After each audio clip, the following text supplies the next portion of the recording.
Welcome back, Gramslam fam, to my channel. In today's video, I will be talking to you about what it was like picking up a newborn from the hospital here in Las Vegas, Nevada.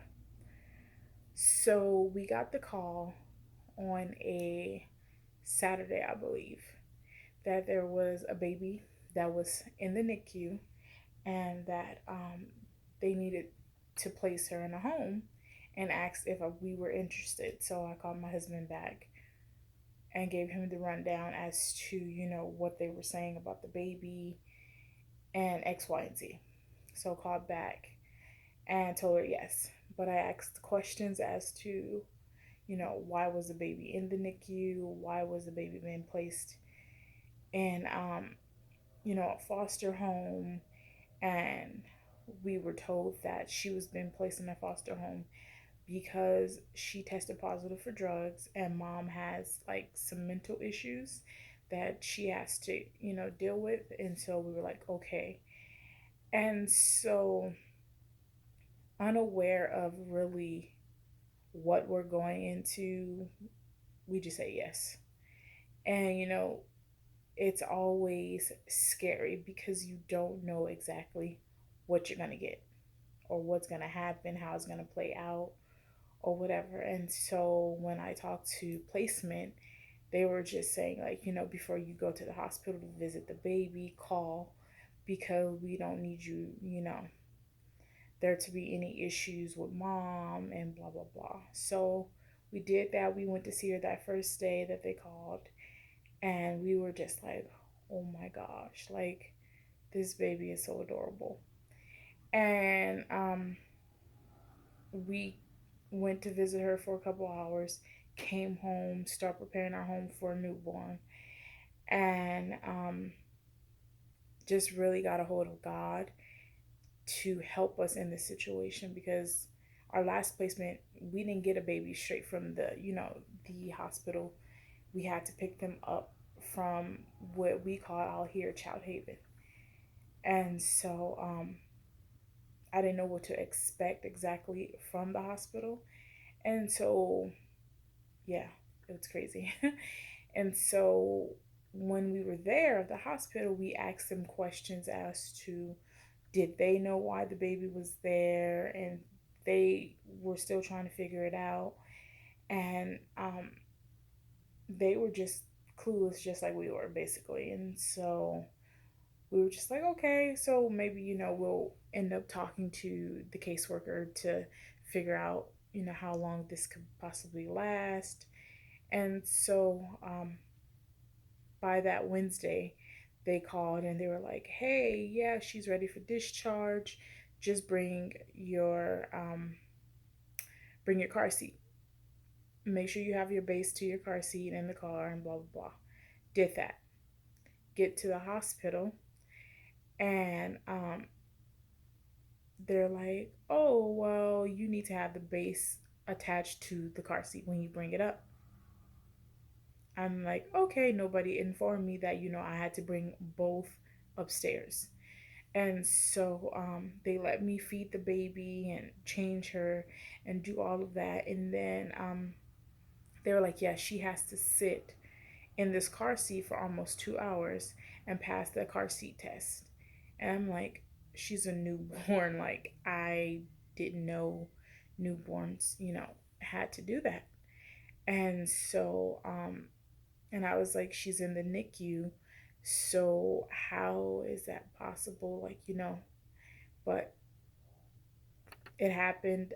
So, I got the car seat, went back upstairs, and they put her in the car seat and sat there. She was still attached to the monitors because they wanted to see like if her vitals will go down or if they would like jump up while she's in the car seat. And so I'm like, okay, so if she doesn't pass the test, then what?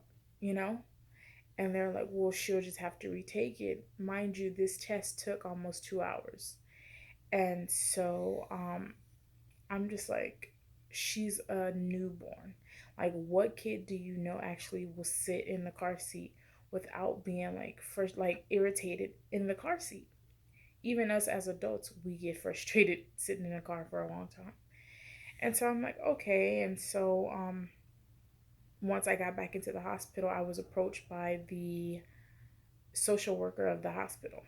She comes in, and I'm thinking like she's gonna give me the whole rundown as to why I have the baby, when she'll go home, or, like basic things that you would think you would need to know. Nothing.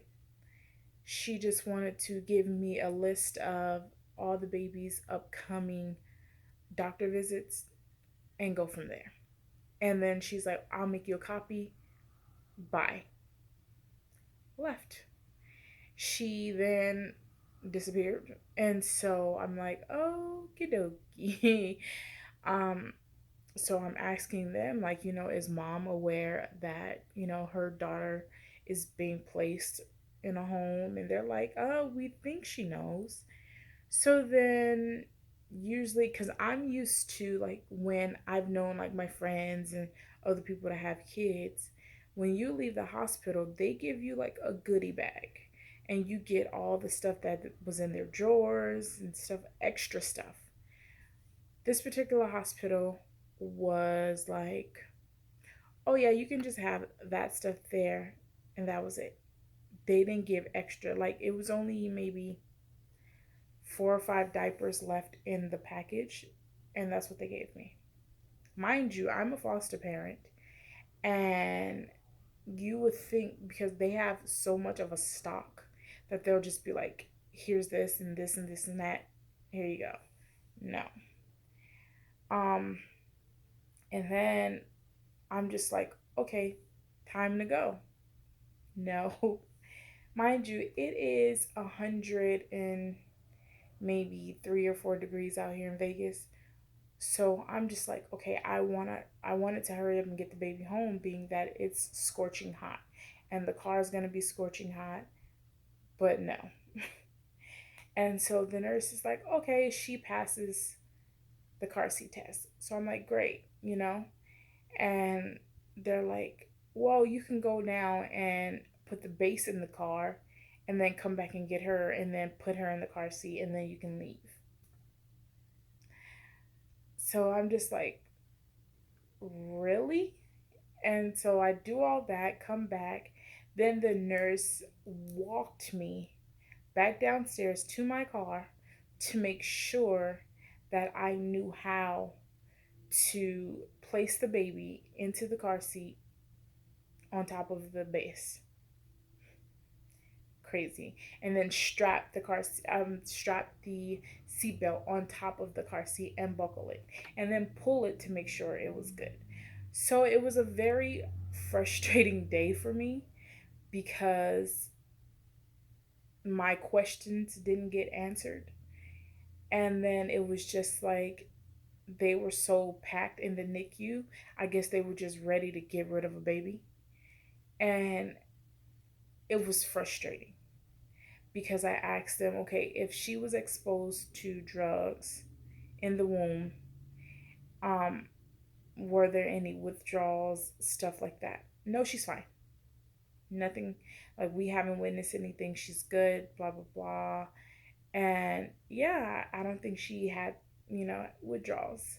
And I'm like, okay, so do you guys know how long mom um used drugs? And it was like, we don't know. She just said that, she's used them in the past. Hello. I mean, it's like something that happened, all the time probably. But they're like, I don't know. And so it was just crazy because you see this tiny, tiny baby and you just look at her and you just wonder, like, why, Like, why is this baby here? And it's so, it's an emotional thing. And then it's like reality because this happens day in and day out. Like all those babies that were there in the NICU that were waiting to be placed in a home, it was just like, wow, like, wow, Um, it's scary getting a baby that has been exposed to drugs or alcohol, and then on top of that don't have like the prenatal care that they were supposed to receive, because there's so much that comes with it. And with the baby we have now, they said she didn't have withdrawals, but my husband and I noticed like she has like these little tremors from time to time. And we think sometimes she's cold, but then we bundle her up, like wrap her up, swallow her, but then it still happens. So obviously she has them, but it's not intense to where it's just like, oh my gosh, like, it's critical. And so it's very different. I don't know how, it is in other states, how it is like when you pick up a kid from the hospital, but here in Las Vegas, like, it's different. And from that hospital that I had to go to, they weren't too friendly, but I'm sure other hospitals aren't like that, and they're more open to making sure you're good and you're comfortable, and you're leaving with more than what you came with, basically, for the child. So if you have any tips on, how to deal with a child that's been in NICU, let me know. I am open to suggestions, comments, concerns, anything. So, hope you enjoyed this video. Don't forget to comment, like, subscribe, and turn on your notification bells. And don't forget, share this video. All right.